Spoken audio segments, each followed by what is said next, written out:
সবাইকে ওয়েলকাম জানিয়ে শুরু করছি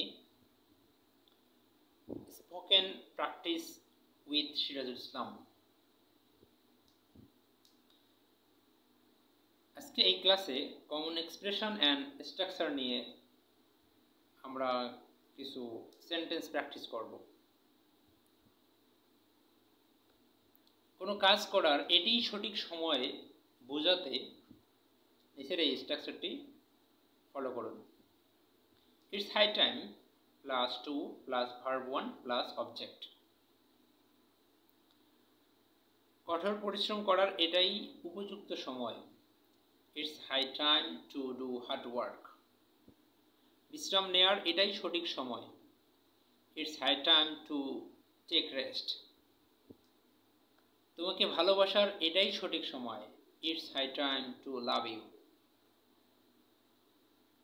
এই বইটি পড়ার এটাই সঠিক সময়। It's high time to read this বুক।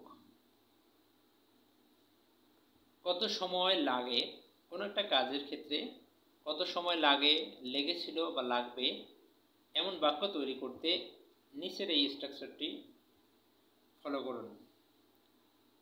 এখানে দেয়া আছে how long, does, did, will plus subject plus take plus 2 plus ভার্বের V1। কিছু এক্সাম্পল দেখি। বাড়িটি নির্মাণ করতে কত সময় লেগেছিল? How long did it take to build the house. এই শার্টটি বানাতে কত সময় লাগবে? How long will it take to knit this shirt.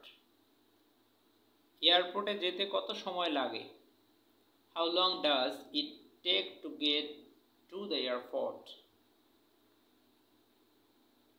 কেউ যদি সাজসজ্জা করে তখন তাকে বলতে হবে যে তোমার সাজসজ্জা করতে কত সময় লাগবে।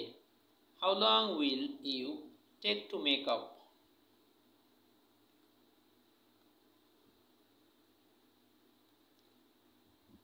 তোমার কি ইচ্ছা করছে, এরকম যদি অনুভূতি বোঝায় সেই ধরনের বাক্যে নিচের এই স্ট্রাকচারটি ফলো করুন। এই স্ট্রাকচার দেওয়া আছে do you feel like plus verb plus ING plus object. কিছু এক্সাম্পল দেখি। তোমার কি সমুদ্র সৈকতে হাঁটতে যেতে ইচ্ছা করছে? Do you feel like going for a walk on the beach. তোমার কি আইসক্রিম খেতে ইচ্ছা করছে? Do you feel like eating some ice cream. এখন কেউ যদি বলে তোমাকে আমাকে কি তোমার দেখার ইচ্ছা হচ্ছে? Do you feel like looking me. এই একটি উপন্যাস পড়ার খুবই ইচ্ছা হচ্ছে, এরকম বাক্যের ক্ষেত্রে হবে ডু ইউ ফিল লাইক, তোমার কি এটি উপন্যাস পড়ার খুবই ইচ্ছা হচ্ছে, এই ক্ষেত্রে হবে do you feel like reading a novel. Thank you for watching this video.